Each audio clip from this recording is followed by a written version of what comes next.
నియోజకవర్గ జిల్లాలో ఏర్పాటు చేస్తామన్నందువల్ల మేము ఏం చేయలేని పరిస్థితిలో గత్యంతరం లేక చిన్న ఉండిపోయాం.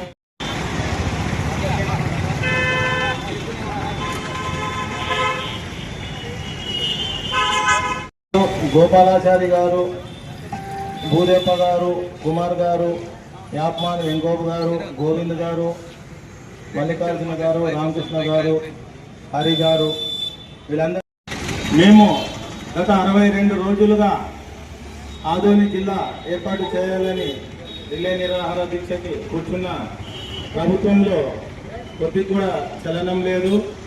మేము ఈ దీక్ష కూర్చునింది మాకు సమాచారం కూడా లేదని ఇక్కడ ఉన్న నాయకులు చెప్పడం జరిగినది. అది మీడియా ద్వారా ప్రజల్లోకి వెళ్ళటంతో తీసుకొని వెళ్ళి ఇది సమాచారం ఏమిటి, ఈ విధంగా ఉందని అడిగితే మంత్రి గారు అయితే అలాంటిది ఏం విషయమై ఇప్పటికే 3 సార్లు చర్చలు జరగడం జరిగినది. మరియు సంక్రాంతి పండుగ అయిపోయిన తర్వాత దీని గురించి చర్చిస్తామని మా ప్రతినిధులకి వారు తెలపడం జరిగినది. అలాగే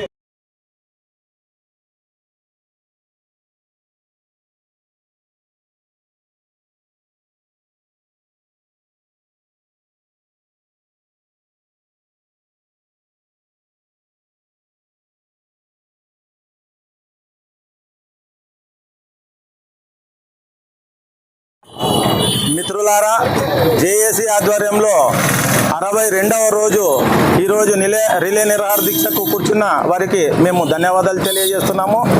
జేఏసీ ఆధ్వర్యంలో 62 రోజులుగా రిలే నిరాహార దీక్ష చేస్తున్నా కూడా ప్రభుత్వానికి ఎలాంటి చలనం లేనందున మేము 18వ తేదీ ఆదివారము ఉదయము బైక్ ర్యాలీని చేయాలని నిర్ణయించాము. జేఏసీ ఆధ్వర్యంలో మున్సిపల్ గ్రౌండ్ పై నుంచి బైపాస్ రోడ్ మీదుగా విమలా రెసిడెన్సీ మరియు కొత్త బస్టాండ్ మీదుగా ఇక్కడ మున్సిపల్ గ్రౌండ్కి మళ్ళీ తిరిగి చేరుకుంటాము.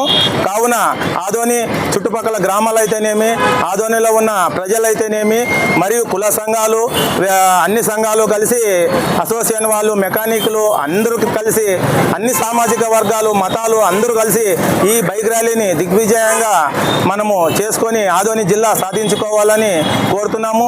ముఖ్యంగా మా జేఏసీ నాయకులు అందరూ ఐకమత్యంతో ఈ బైక్ ర్యాలీని విజయవంతం చేయాలని మేము జేఏసీ నాయకుల్ని ఎక్కడైనా ఊరికి వెళ్ళిండే వాళ్ళకి ఈ మీడియా ముఖంగా తెలియజేస్తున్నాము. తప్పకుండా జేఏసీ నాయకులు అందరూ హాజరయ్యి ఈ బైక్ ర్యాలీని విజయవంతం చేయాలని కోరుకుంటున్నాము. నా పేరు ప్రకాష్, గంగాపుత్ర సంఘం జేఏసీ నాయకులు.